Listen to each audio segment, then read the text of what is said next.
سورۃ لقمان بسم اللہ الرحمن الرحیم الف لام میم تلک آیات الکتاب الحکیم۔ اس سورہ مبارکہ کی ابتدائی آیات جو ہیں وہ سورہ بقرہ کی ابتدائی آیات سے بہت مشابہ بھی ہیں، اور دوسرے یہ کہ اس میں ایک لطیف فرق ہے، وہ ابھی آپ کے سامنے آ جائے گا۔ تلک آیات الکتاب الحکیم ھدی ورحمۃ للمحسنین الذین یقیمون الصلاۃ ویؤتون الزکاۃ وهم بالآخرۃ هم یوقنون اولئک علی ھدی من ربہم واولئک هم المفلحون۔ پانچویں آیت تو یہاں ہے وہی پانچویں آیت ٹھیک سورہ بقرہ کی ہے، اولئک علی ھدی من ربہم واولئک هم المفلحون۔ پہلی آیت الف لام میم یہاں ہے، پہلی آیت الف لام میم سورہ بقرہ کی بھی ہے۔ نوٹ کیجئے کہ وہاں آیا تھا ھدی للمتقین، یہ تقوی والوں کے لیے جن میں کوئی حق کی طلب ہے، جو چاہتے ہیں نیک راستے پر چلنا، جن میں طلب ہدایت ہے، ان کے لیے ہدایت ہے۔ یہاں ایک لفظ کا اضافہ کیا، اگلی منزل چونکہ بیان ہو رہی ہے، ھدی ورحمۃ للمحسنین، یہ جو بلند ترین منزل ہے، جو احسان کے مقام تک پہنچ جائیں، ان کے حق میں یہ صرف ہدایت ہی ہدایت نہیں، رحمت بھی ہے۔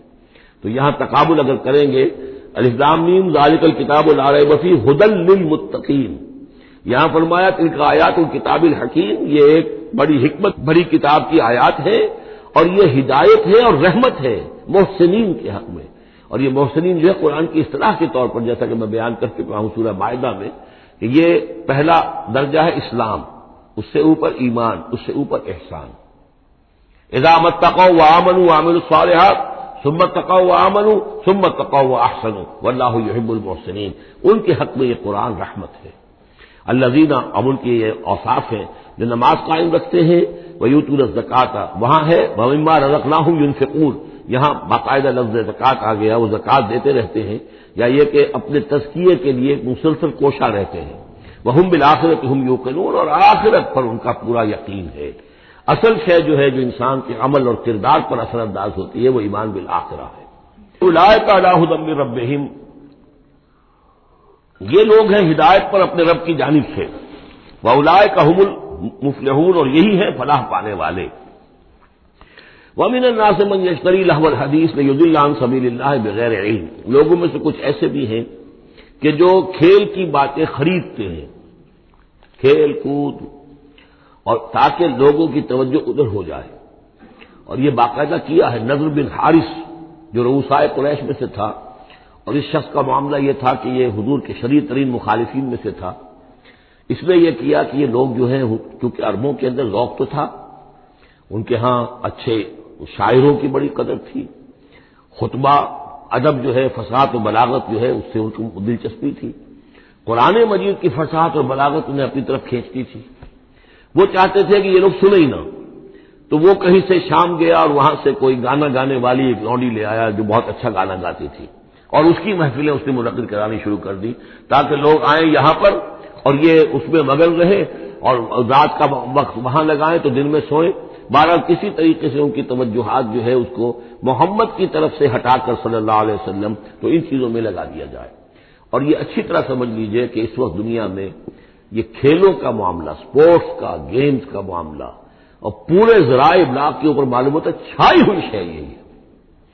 ٹی وی کے اوپر تو معلوم ہوتا ہے کہ دنیا کی اہم ترین شے جو ہے وہ یہ گیمز ہیں، ان کے ٹورنامنٹس ہیں، وہ وہاں ہو رہا ہے، یہاں ہو رہا ہے، وہاں ہو رہا ہے، یہاں ہو رہا ہے، یہ ٹینس کا ہے، یہ فلاں کا ہے، یہ تیراکی کا ہے، اور یہ گیم، اس لیے کہ اسی کو دیکھتے رہو۔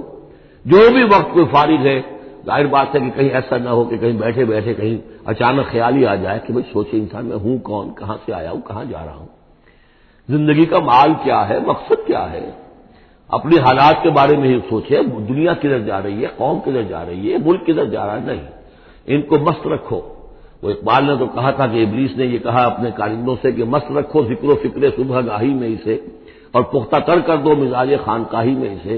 اس سے اگلی بات ہے کہ جو آج دنیا کے ابلیسوں نے جو ایجاد کی ہے، تو یہ کھیل کود، اسی طریقے سے یہ ایکٹرز، یہ ڈرامے، اور پھر ان کے ایکٹرز اور ایکٹریسز کی زندگیاں، اور ان کے جو بھی سکینڈلز ہوں، جس طریقے سے کہ ان کو دنیا میں پھیلایا جا رہا ہے تاکہ وہ نوجوان نسل بھی بس ان دلچسپی میں پڑی رہے، تو یہ ہے اصل میں وہ فلسفہ۔ وَمِنَ النَّاسِ مَن يَشْتَرِي لَهْوَ الْحَدِيثِ، کھیل کود کی چیزیں خریدتے ہیں وہ لوگ، لِيُضِلَّ عَن سَبِيلِ اللَّهِ، تاکہ اللہ کے راستے سے گمراہ کریں، بغیر علم، بغیر علم کے۔ وَيَتَّخِذَهَا هُزُوًا، اور اللہ تعالیٰ کا جو معاملہ ہے اس کو یہ ہنسی ٹھٹا بنا دیں۔ اولئک لہم عذاب مہین، یہ وہ لوگ ہیں کہ جن کے لیے اہانت آمیز عذاب ہے۔ وَإِذَا تُتْلَىٰ عَلَيْهِ آيَاتُنَا وَلَّىٰ مُسْتَكْبِرًا، اور جب اسے سنائی جاتی ہیں ہماری آیات تو وہ ولّا اپنی پیٹھ موڑ کر چل دیتا ہے، مستکبرا استکبار کرتے ہوئے، کأن لم یسمعھا، جیسے کہ اس نے سنی ہی نہیں، کأن فی اذنیہ وقرا، گویا کہ اس کے کانوں میں کوئی ثقل ہے، بوجھ ہے، اس نے سنا ہی نہیں کیا محمد نے سنایا ہے۔ فبشرہ بعذاب علیم، یہ سارا جو ہے یہ اس نضر بن حارث کے لیے یہ آیات نازل ہوئی ہیں، تو اے نبی اس شخص کو دردناک عذاب کا آپ کی بشارت دے دیجیے۔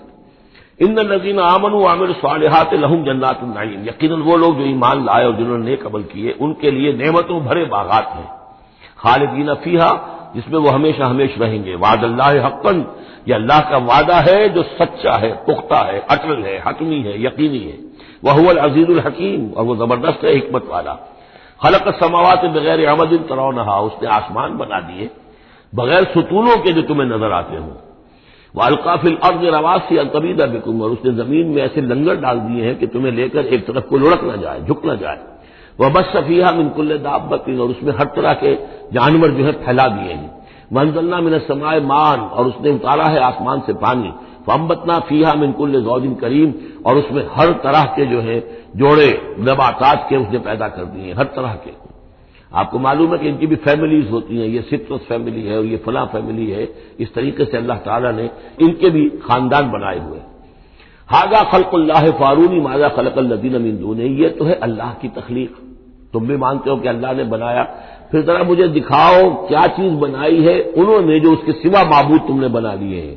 بل الظالمون فی ضلال مبین، ظاہر ہے کہ ایسے ان کے عقیدے میں بھی یہ بات نہیں تھی۔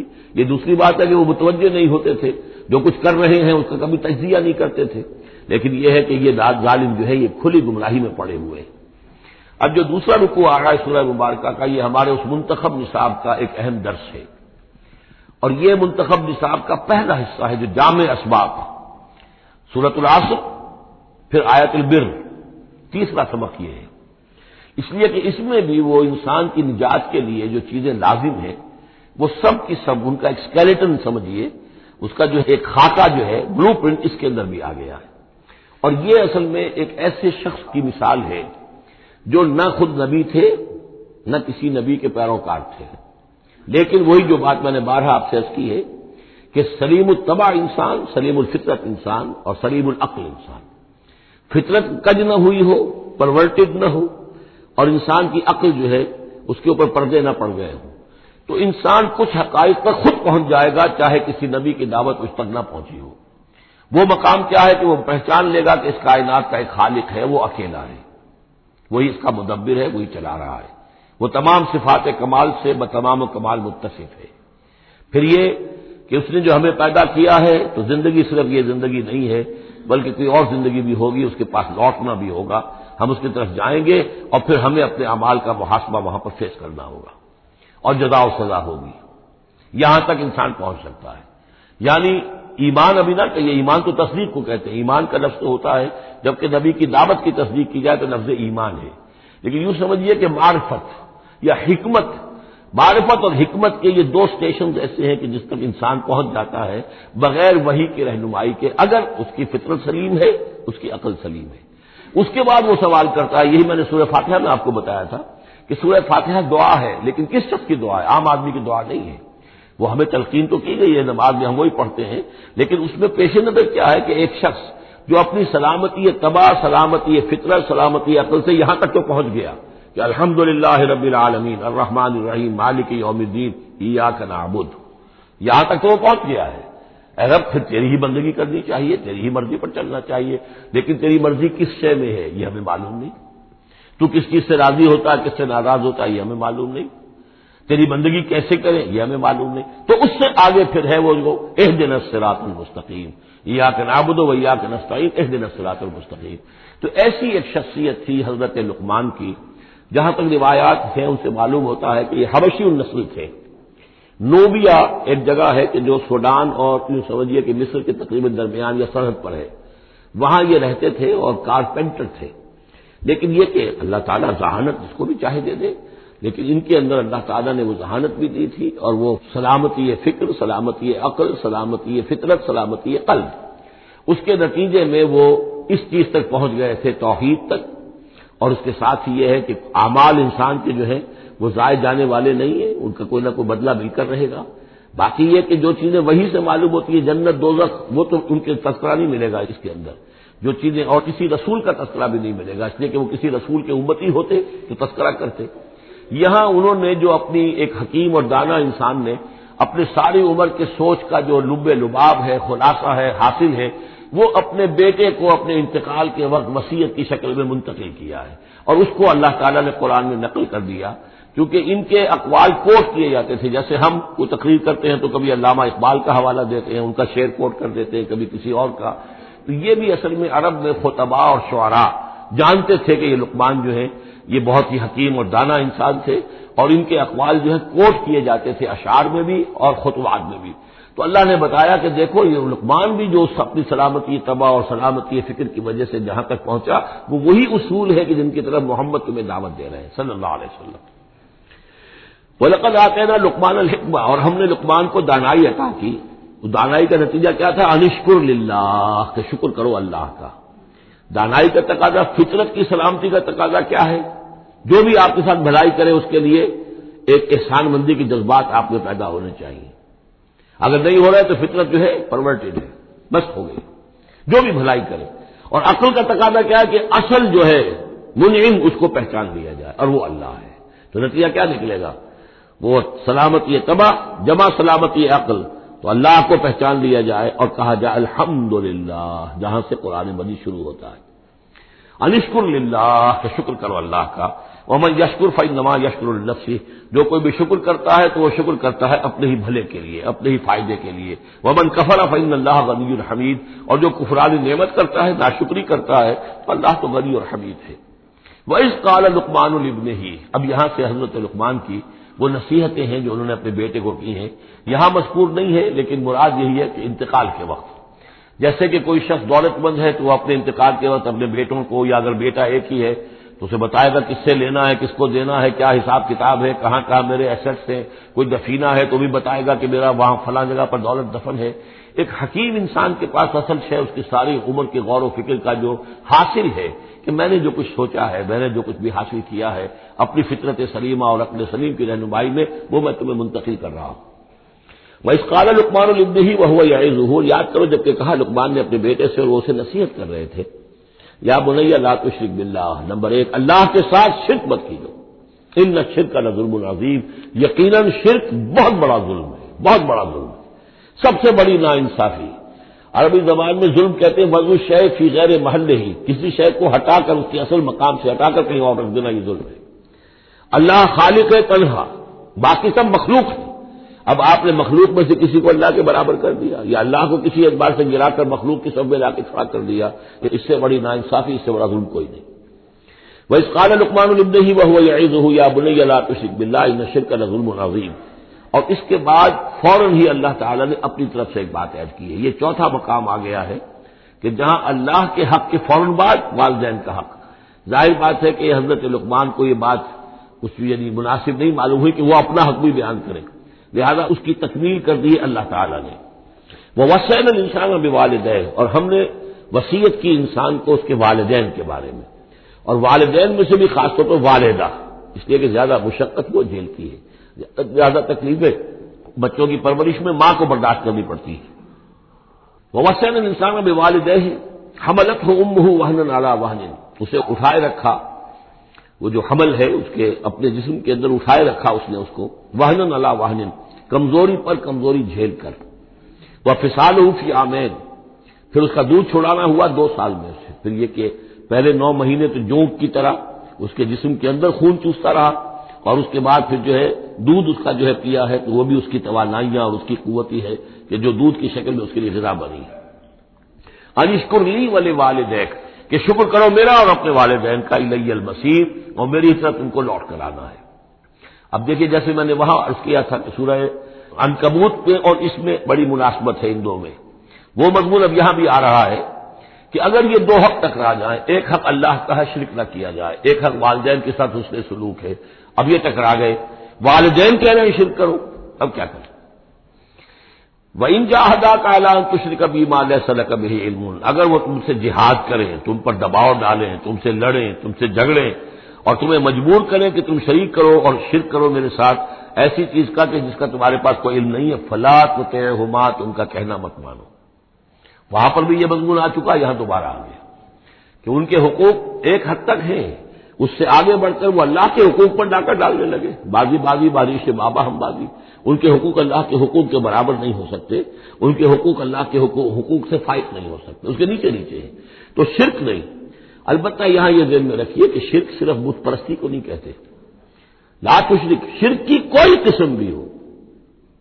اب اللہ کے کسی ایک حکم کو اگر والدین کہتے توڑو، اس کا کیا مطلب ہے؟ یہ شرک کا حکم دے رہے، اس لیے کہ آپ نے والدین کے کہنے پر اللہ کے حکم کی خلاف ورزی کی، اس کا مطلب ہے کہ آپ نے مطاع اور معبود والدین کو بنا لیا۔ نفس کے کہنے پر آپ حرام کے اندر منہ مار رہے ہیں تو آپ کا جو حرام جو دولت ہے وہ آپ کا معبود ہے، اور آپ کا نفس آپ کا معبود ہے۔ ارأیت من اتخذ الہہ ہواہ، کیا تم نے دیکھا اس شخص کو جس نے اپنی خواہش نفس کو اپنا معبود بنا لیا؟ تو شرک کا مفہوم جو ہے اس کا پورا وسیع مفہوم، اور جیسا کہ اس سے پہلے بھی تذکرہ ہو چکا ہے، اس پر الحمدللہ کہ میں نے تقریباً 20 سال پرانی بات ہے یہ کہ میں نے اقسام حقیقت و اقسام شرک پر 6 گھنٹے کے کیسز جو ہیں میرے وہ ریکارڈڈ ہیں اور موجود ہیں۔ تو اس حوالے سے اس کو یہ نہیں سمجھنا چاہیے کہ شرک سے مراد صرف بت پرستی ہے۔ وَإِن جَاهَدَاكَ عَلَىٰ أَن تُشْرِكَ بِي مَا لَيْسَ لَكَ بِهِ عِلْمٌ فَلَا تُطِعْهُمَا، لیکن دیکھیے یہ ہے اللہ تعالیٰ کی تعلیم، اس کے اندر کیا توازن ہے۔ اس کا یہ مطلب نہیں ہے کہ والدین کے سارے حقوق ہی ساقط ہو گئے۔ اگر والدین مشرک ہیں، تمہیں شرک کرنے کا حکم دے رہے ہیں تو ان کا یہ حکم تو نہیں مانو گے، لیکن ان کے ساتھ حسن سلوک پھر بھی کرنا ہے۔ والد تو ہے نا، وہ والدہ تو ہے نا، وَصَاحِبْهُمَا فِي الدُّنْيَا مَعْرُوفًا، دنیا میں ان کے ساتھ رہو بہتر انداز میں، صحیح انداز میں خدمت ان کی کرو، اگر انہیں ضرورت ہے تو اپنا مال ان پر خرچ کرو۔ اس کے اندر یہ نہیں ہوگا کہ سارے حقوق ساقط ہو گئے، اب انہیں گالیاں دینی شروع کر دو یا ان کو جو ہے ستانا شروع کر دو، نہیں۔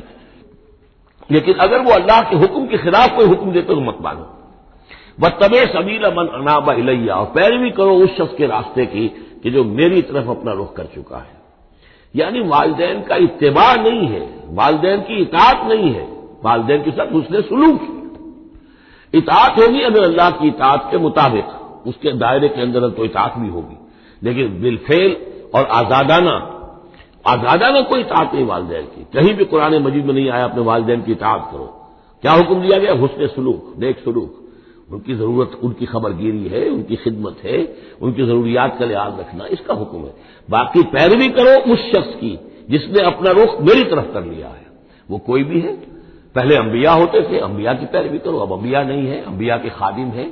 انبیاء کی امتوں میں جو شخص بھی اٹھا ہے دین کی دعوت لے کر، جس نے اپنا رخ کر لیا ہے، جس نے کہا میں چل رہا ہوں اللہ کے راستے میں، کون میرا ساتھی بنتا ہے، تو پیروی کرو اس کی۔ وَاتَّبِعْ سَبِيلَ مَنْ أَنَابَ إِلَيَّ، پیروی کرو اس شخص کے راستے کی جس نے اپنا رخ میری طرف کر لیا ہے۔ ثُمَّ إِلَيَّ مَرْجِعُكُمْ، پھر میری ہی طرف تم سب کا لوٹنا ہے۔ والدین بھی یہی آ جائیں گے میرے پاس، تم بھی آ جاؤ گے۔ فَأُنَبِّئُكُم بِمَا كُنتُمْ تَعْمَلُونَ، پھر میں تمہیں جتلا دوں گا جو کچھ کہ تم کرتے رہے تھے۔ اب یہاں بیچ میں جو آگے اللہ کی طرف سے آگے آئے، حضرت لقمان کی نصیحت صرف ابھی ایک آئی تھی، یا بنی لا تشرک باللہ ان الشرک لظلم عظیم، اے میرے بچے شرک مت کرنا اللہ کے ساتھ، اس لیے کہ شرک جو ہے بہت بڑا ظلم ہے، بہت بڑی ناانصافی ہے۔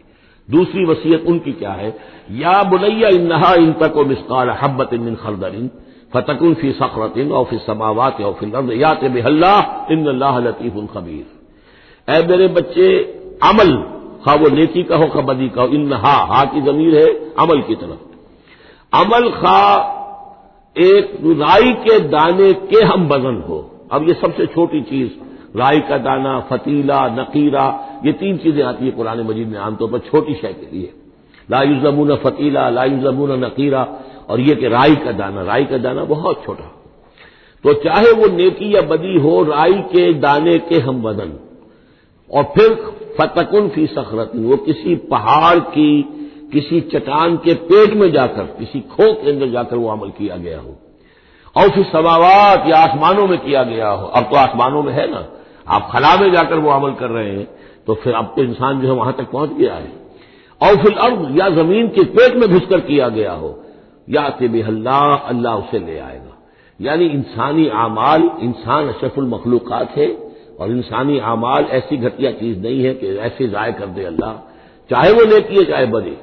فمن یعمل مثقال ذرۃ خیرا یرہ ومن یعمل مثقال ذرۃ شرا یرہ، لیکن عمل ضائع نہیں ہوگا، چاہے وہ رائی کے دانے کے برابر ہو، پھر چاہے وہ کسی چٹان میں گھس کر کیا گیا ہو، کسی پہاڑ کی کھو میں کیا گیا ہو، چاہے وہ خلا اور فضا کی پہنائیوں میں کیا گیا ہو، چاہے وہ زمین کے اندر سرنگ کھود کر کیا گیا ہو، یات بہ اللہ ان اللہ لطیف الخبیر، یقیناً اللہ تعالی باریک بین ہے، باخبر ہے۔ اب دو چیزیں آ گئیں، اللہ کے ساتھ شرک نہیں، اور اعمال کے بارے میں دیکھ لو، نیکی اور بدی کے نتائج نکل کر رہیں گے۔ اس سے آگے باعث بعد الموت کا یہاں تذکرہ نہیں ہے، اس سے بعد جنت اور دوزخ کا، اس لیے کہ یہ چیزیں معلوم ہوتی ہیں پھر نبی کے بتانے سے۔ اصولی طور پر جو چیز حکمت سے انسان جہاں تک پہنچ سکتا ہے وہ دو ہے، ایک خالق اور اس کے ساتھ شرک نہ ہو، اور نمبر دو اس اعمال انسانی ان کا ضرور بدلہ ملے گا۔ اب اس کے بعد تیسری بات، یا بنی اقم الصلاۃ، نماز قائم رکھو۔ یعنی جس اللہ کو تم نے پہچان لیا ہے، اب محض ایک مرتبہ پہچان لینا کافی نہیں ہوگا، اسے یاد رکھنا ضروری ہے، ورنہ شیطان تمہیں ورغلائے گا، تمہیں ادھر ادھر سے جو ہے تمہارا نفس تمہیں غلط راستے پر ڈال دے گا، جب تک کہ یہ ایمان باللہ مستحضر نہ رہے ذہن کے اندر۔ اور ایمان باللہ کو مستحضر رکھنے کے لیے ذکر ہے جو ہم پڑھ چکے ہیں، اتل ما اوحی الیک من الکتاب واقم الصلاۃ ان الصلاۃ تنہی عن الفحشاء والمنکر۔ لہذا اب نماز کون سی تھی وہ ہم نہیں جانتے، لیکن کوئی ذریعہ ایسا ہونا چاہیے کہ تم اللہ کو یاد کیا کرو۔ یا بنی اقم الصلاۃ، اور نمبر 4 وامر بالمعروف وانہی عن المنکر، اور نیکی کا حکم دو اور بدی سے روکو۔ یہ بھی تمہاری ذمہ داریوں میں سے ہے، یہ بھی انسان کی، یوں سمجھیے کہ اس کی انسانیت، اس کی شرافت، اس کی مروت کا تقاضا ہے کہ وہ اپنے جو ابنائے نو ہیں، جو بھی انسان ہیں، ان کی بھلائی کے لیے کوشاں ہوں، اور سب سے بڑی بھلائی ان کی، سب سے بڑی خدمت یہی ہے کہ انہیں برائیوں سے روکا جائے اور بھلائیوں کی دعوت دی جائے۔ واصبر علی ما اصابک، اور یہ بھی جان لو کہ اگر یہ امر بالمعروف اور نہی عن المنکر کرو گے تو تکلیفیں آئیں گی، مصیبت آئیں گی۔ پسند تو کسی کو نہیں ہے کہ آپ اس پر تنقید کریں۔ اگر آپ کسی بچے کو بھی سڑک پر کھیل رہا ہو، گلی میں کھیل رہا ہو، اگر آپ اس سے کہہ دیں کہ بیٹے یہ کوئی کرکٹ کھیلنے کی جگہ نہیں ہے، کسی کی گاڑی کا شیشہ توڑو گے تم، تو آپ دیکھ لیجئے پھر کیا آپ کا وہ اس کو کیا جواب دے گا آپ کو۔ اسی لیے آپ بولتے ہی نہیں ہے کہ اپنی عزت لے کر وہاں سے نکل جائیں۔ تو کسی کو بھی نصیحت پسند نہیں ہے، حق کڑوا ہے، لہذا آپ اگر حق کہنا ہے اور نصیحت کرنی ہے تو پھر تیار رہو کہ وہ ممکن ہے تمہیں پلٹ کر گالی دے دے، وہ کہے کہ تم پہلے ذرا اپنے دامن کو دیکھو تمہارے کتنے دھبے ہیں۔ اب جو بھی ہو برداشت کرو، اور اگر کوئی بڑی بات ہے، اگر فرعون کے سامنے جا کر حق کہو گے تو وہ تو کہے گا کہ میں تمہیں جیل میں ڈالوں گا۔ تو اس طریقے سے یہ واصبر علی ما اصابک، پھر جو شے بھی تم پر آئے اس پر صبر کرو، ان ذالک من عزم الامور، یقیناً یہ چیزیں ہیں جو بڑی ہمت کے کاموں میں سے۔ گویا کہ وہ چاروں چیزیں اس میں آ گئی، والعصر ان الانسان لفی خسر الا الذین آمنوا وعملوا الصالحات وتواصوا بالحق وتواصوا بالصبر۔ یہاں اصطلاحات علیحدہ ہو گئی، تواصی کے بجائے امر بالمعروف نہی عن المنکر آ گیا، صبر جو کا تو ہے، باقی ایمان اور وہ تمام چیزیں اعمال صالحہ میں سے نماز آ گئی، والدین کے ساتھ حسن سلوک آ گیا۔ آخری دو آیتیں ہیں ولا تصعر خدک للناس، اور دیکھو اپنے گالوں کو پھلا کر مت رکھو لوگوں کے سامنے، یعنی تکبر اور غرور اس انداز میں رہنا، ولا تمشی فی الارض مرحا، اور تم زمین میں اکڑ کر نہ چلو۔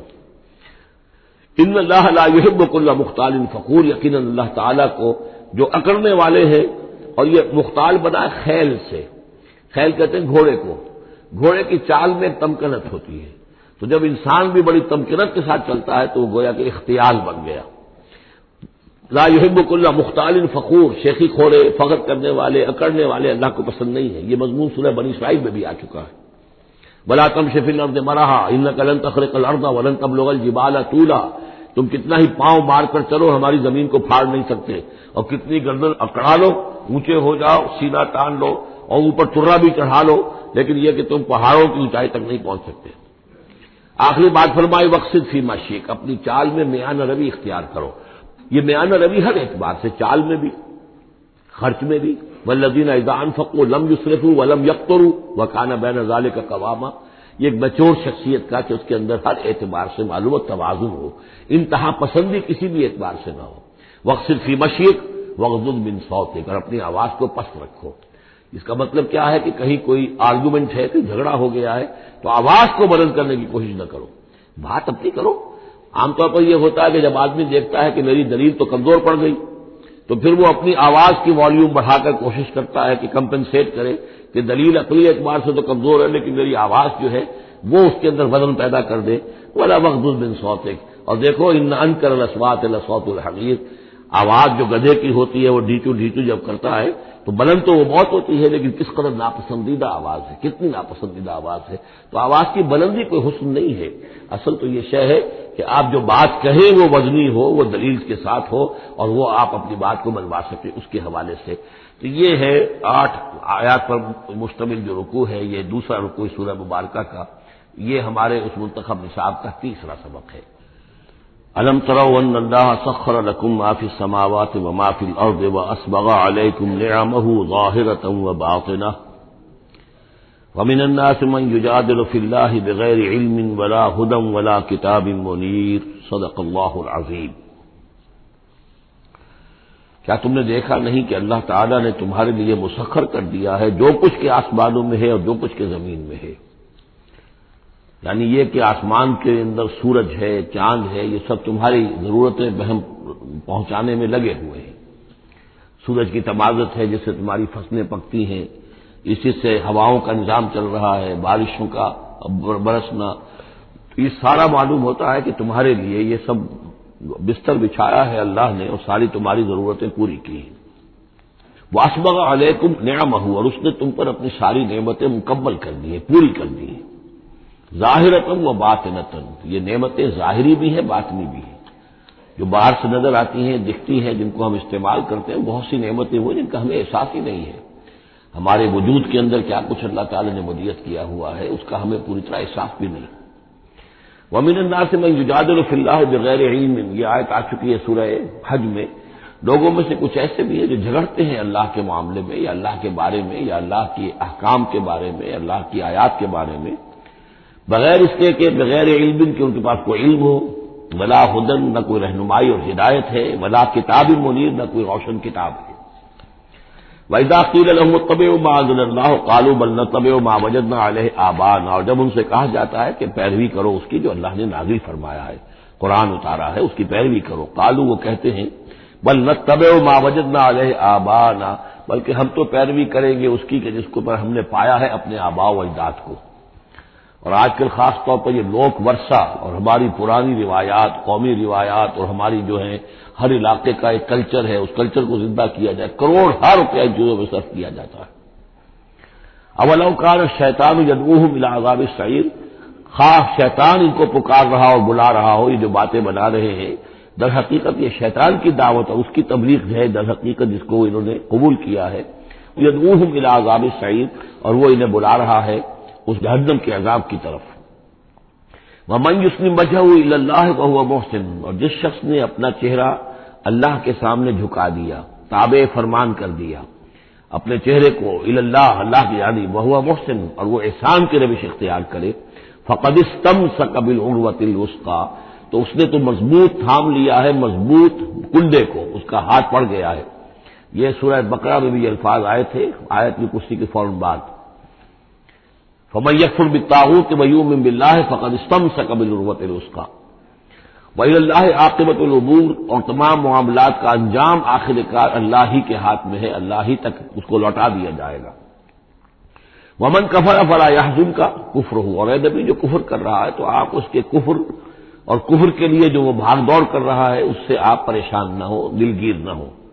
الینا مرجعہم، میری طرف ان سب کو لوٹنا ہے، فننبئہم بما عملوا، ہم انہیں اچھی طرح بتا دیں گے، جتلا دیں گے جو کچھ کہ انہوں نے کیا تھا۔ ان اللہ علیم بذات الصدور، یقیناً اللہ تعالیٰ تو جو کچھ سینوں میں چھپا ہوا ہے اس سے بھی واقف ہے۔ نمتعہم قلیلا، ہم انہیں ذرا تھوڑی دیر کے لیے ساز و سامان دے رہے ہیں، دنیا کے اندر یہ مزے لے لیں، مزے لوٹ لیں، ثم نضطرہم الی عذاب غلیظ، پھر ہم انہیں کشاں کشاں لے آئیں گے، کھینچ کر پکڑ کر لے آئیں گے اس عذاب کی طرف جو بہت گاڑھا ہے۔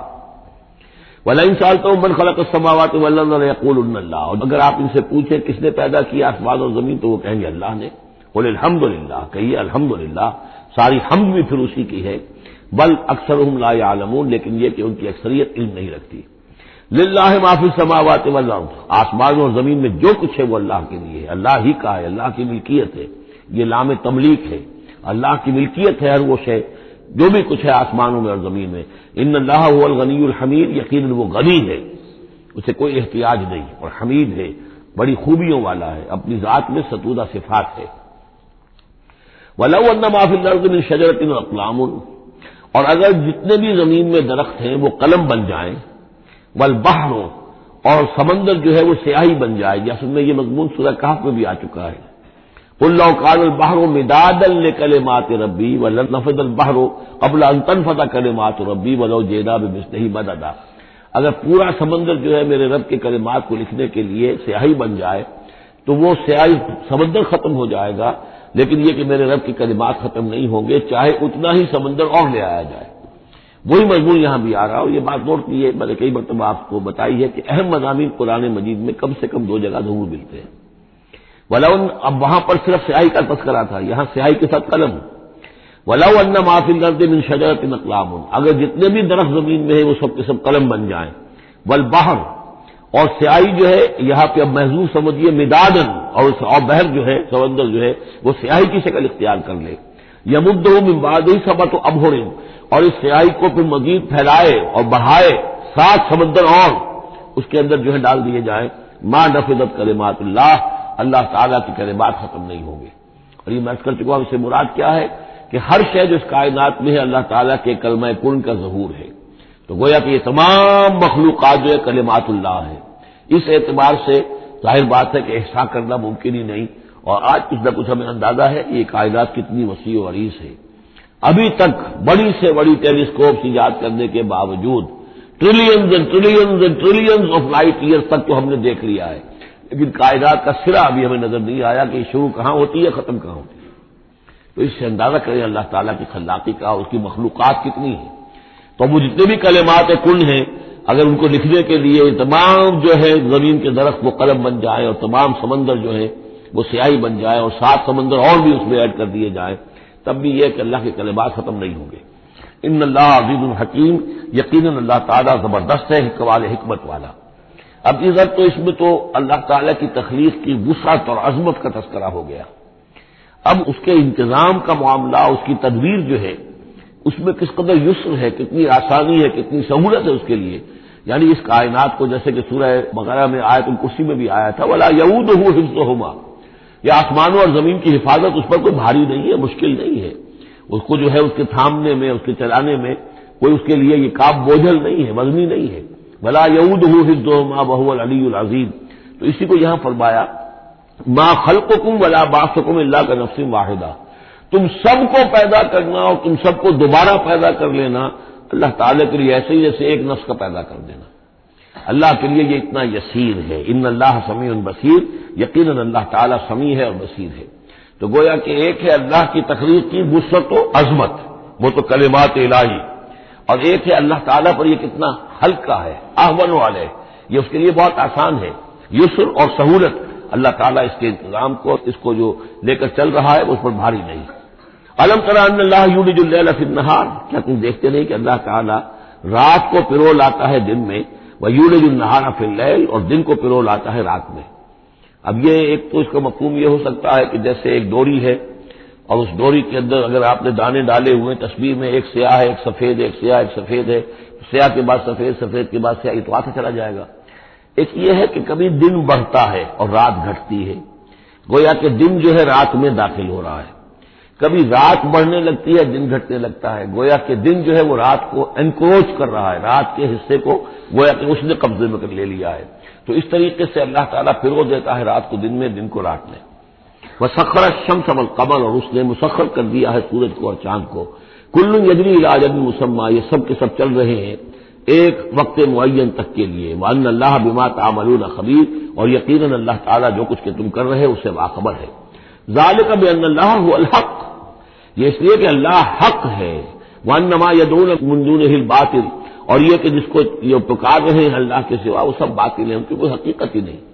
باطل اس کو کہتے ہیں جو نظر تو آئے ہو نہ، کوئی حقیقت اس کی نہ ہو، جیسے شراب، پانی نظر آتا ہے لیکن پانی ہے نہیں۔ وان اللہ هو العلی الکبیر، اور یقیناً اللہ تعالیٰ ہی ہے سب سے بلند و بالا اور سب سے بڑا اور عظمت والا۔ الم تری ان الفلک تجری فی البحر بنعمت اللہ لیریکم من آیاتہ، کیا تم دیکھتے نہیں کہ کشتیاں چلتی ہیں سمندر میں یا دریا میں اللہ کی نعمتوں کو لے کر؟ ظاہر بات ہے ٹرانسپورٹ جو ہوتی تھی پہلے بہت بڑی، وہ سمندروں میں کشتیوں سے، دریاؤں میں بھی۔ لیریکم من آیاتہ، تاکہ وہ تمہیں دکھائے اپنی آیات میں سے۔ ان فی ذلک لآیات لکل صبار شکور، یقیناً اس میں آیات ہیں، لیکن کس کے لیے؟ ان سب لوگوں کے لیے جو صبر کرنے والے ہیں، شکر کرنے والے ہیں۔ صبار یہ بھی مبالغے کا صیغہ ہے، فعال کے وزن پر، بہت صبر کرنے والا۔ شکور فعول کے وزن پر ہے، بہت زیادہ شکر کرنے والا۔ وَإِذَا غَشِيَهُم مَّوْجٌ كَالظُّلَلِ، اور جب یہ کبھی سمندر میں ہوتے ہیں اور ان کے اوپر ایک موج چڑھتی ہے اور ڈھانپ لیتی ہے انہیں جیسے کہ بادل ہوں، ایسی موج آ رہی ہے کہ گویا کہ وہ تمہارے اوپر سے گزر جائے گی۔ دعوا اللہ مخلصین لہ الدین، تو وہ پکارنے لگتے ہیں اللہ کو اسی کے لیے اپنی اطاعت کو خالص کرتے ہوئے۔ فلما نجاہم الی البر، اور جب اللہ انہیں نجات دے کر لے آتا ہے خشکی پر، فمنہم مقتصد، تو ان میں سے کچھ وہ لوگ ہیں کہ جو بیچ کی چال پر چلتے ہیں، یعنی یہ کہ اکثر و بیشتر جو ہیں وہ پھر شرک کی راہ اختیار کر لیتے ہیں۔ وما یجحد بآیاتنا الا کل ختار کفور، اور ہماری آیات کا انکار نہیں کرتے مگر وہی جو قول کے جھوٹے ہیں اور ناشکر ہیں۔ یا ایھا الناس اتقوا ربکم واخشوا یوما، اے لوگوں اپنے رب کا تقوی اختیار کرو اور ڈرو اس دن سے، لا یجزی والد عن ولدہ، جس دن کوئی والد اپنے بیٹے سے کسی شے کو دور نہیں کر سکے گا، بچا نہیں سکے گا کسی بھی چیز سے، ولا مولود هو جاز عن والدہ شیئا، اور نہ ہی بیٹا جو ہے وہ اپنے باپ سے کوئی شے دور کر سکے گا، کوئی کسی کے کام نہیں آئے گا، نہ باپ بیٹے کے نہ بیٹا باپ کے، تو باقی سارے رشتے جو ہیں وہ تو اس کے بعد ثانوی ہیں۔ ان وعد اللہ حق، یہاں وہ آیت بھی یاد آ گئی ہوگی آپ کو، یا بنی اسرائیل اذکروا نعمتی التی انعمت علیکم انی فضلتکم علی العالمین واتقوا یوما لا تجزی نفس عن نفس شیئا ولا یقبل منها شفاعۃ ولا یؤخذ منها عدل ولا هم ينصرون۔ یا ایھا الناس اتقوا ربکم واخشوا یوما لا یجزی والد عن ولدہ ولا مولود هو جاز عن والدہ شیئا ان وعد اللہ حق، اللہ کا وعدہ سچا ہے، شدنی ہے، اٹل ہے، ہو کر رہے گا، قیامت آ کر رہے گی، جزا و سزا ہو کر رہے گی۔ فلا تغرنکم الحیات الدنیا، تو دیکھو تمہیں نہ دھوکے میں ڈال دے یہ دنیا کی زندگی، تم اسی کے اوپر ریجھ جاؤ، اسی میں مگن ہو جاؤ، اسی میں گم ہو جاؤ، تو گویا کہ یہ تمہارے لیے پھر دھوکے کی ٹٹی بن گئی کہ اصل زندگی سے تمہیں جو ہے ذہناً جو ہے اس نے غافل کر دیا۔ ولا یغرنکم باللہ الغرور، اور دیکھنا وہ دھوکے باز تمہیں اللہ تعالیٰ کی شان غفاری کے حوالے سے دھوکہ نہ دے۔ یہ شیطان آ کر یہ بھی کہتا ہے کہ اللہ تو بڑا غفار ہے، تم نے کیا کیا، کچھ چھوٹے سے گناہ تھوڑے سے کیے، اللہ کی مغفرت تو بہت وسیع ہے، خامخواہ کاہے کو گھبراتے ہو، کاہے کو توبہ کرتے ہو۔ تو یہ جو ہے اللہ کی رحیمی، اللہ کی شان غفاری کا حوالے سے دھوکے میں دینا انسان کو۔ ولا یغرنکم باللہ الغرور ان اللہ عندہ علم الساعہ، اللہ ہی ہے کہ جس کے پاس ہے قیامت کا علم کہ قیامت کب آئے گی۔ ساعہ اور قیامہ، اس کے فرق کو ذہن میں رکھیے۔ گھڑی وہ معین گھڑی جبکہ زلزلہ ہوگا اور یہ اجرام سماویہ جو ہیں وہ ایک دوسرے سے ٹکرائیں گے اور پہاڑ جو ہے روئی کے گالوں، یہ ساعہ ہے جس میں کہ ہلاکت ہوگی دنیا کی آخری۔ اور پھر باعث بادل موت کے بعد جو دن آنا ہے وہ قیامہ ہے۔ قیام کہتے ہیں کھڑے ہونے کو، اس دن کھڑے ہوں گے لوگ اور حاضر ہوں گے اپنے رب کے حضور میں۔ تو عام طور پر ہم قیامت کا لفظ جب بولتے ہیں تو ساعت کی جگہ پر بولتے ہیں۔ قرآن کی جو پرٹیکولر اپنی ٹرمینالوجی ہے اس میں یہ ساعہ ہے، وہ گھڑی کہ جس میں ہلچل ہوگی اور یہ جو بھی کچھ ہونا ہے جس کا کہ نقشہ کھینچا گیا، القاریہ والقاریہ وما ادراک ما القاریہ، یہ ہے الساعہ۔ لیکن پھر جب بعد الموت کے بعد جب کھڑے ہونا ہے قبروں سے نکل کر اللہ کے حضور میں، تو یہ ہوگا قیامہ، کھڑے ہونے کا دن۔ ان اللہ عندہ علم الساعہ، وہ ساعت کب آئے گی اس کا علم صرف اللہ کے پاس ہے۔ وینزل الغیث، وہی بارش برساتا ہے۔ ویعلم ما فی الارحام، وہ جانتا ہے جو کچھ کے رحموں میں ہے، ماں کے پیٹ میں کیا ہے وہ جانتا ہے۔ وما تدری نفس، اور کوئی جان نہیں جانتی ماذا تکسب غدا، کہ کل وہ کیا کمائی کرے گی۔ وما تدری نفس، اور کوئی جان نہیں جانتی بأی ارض تموت، کہ کس زمین میں اس کی موت واقع ہوگی۔ ایک شخص ہے اپنے ملک سے صرف چند دن کے لیے کہیں باہر گیا، وہیں انتقال ہو گیا، اسے کبھی گمان بھی نہیں ہو سکتا تھا، سال ہر سال سے کہیں مقیم ہے، وہاں موت نہیں آئی، اور کہیں گیا ہے اور وہاں موت آ گئی۔ تو کوئی نہیں جانتا کس زمین میں اس کی موت واقع ہوگی۔ ان اللہ علیم الخبیر، یقیناً اللہ تعالیٰ علیم اور خبیر ہے۔ یہ جو 5 چیزیں یہاں گنوائی گئی ہیں، اس میں آج کل بڑا اشکال ہے، اور لوگ کہتے ہیں کہ یہ آپ پتہ چل جاتا ہے کہ ماں کے رحم میں جو ہے، ماں کے پیٹ میں بیٹا ہے یا بیٹی ہے۔ اس کے 2 اعتبار سے اس کو سمجھ لیجئے۔ اس آیت میں 5 چیزوں کا ذکر ہے۔ پہلی چیز میں حصر کا اسلوب ہے کہ یہ چیز صرف اللہ کو معلوم ہے، اگرچہ یہاں یہ نہیں لکھا ہوا ہے کہ اللہ کے سوا کوئی نہیں جانتا، پھر بھی چونکہ حصر کا اسلوب ہے، ان اللہ عندہ علم الساعہ، یقیناً اللہ ہی ہے جس کے پاس ہے قیامت کا علم، ساعت کا علم۔ اس میں بھی گویا کہ نفی ہو گئی کہ کوئی اور نہیں جانتا۔ 2 آخری چیزوں میں بھی نفی ہے، وما تدری نفس ماذا تکسب غدا، کوئی نہیں جانتا کہ کل وہ کیا کمائے گا، اس میں بھی کیٹیگوریکل نفی ہے اس کی۔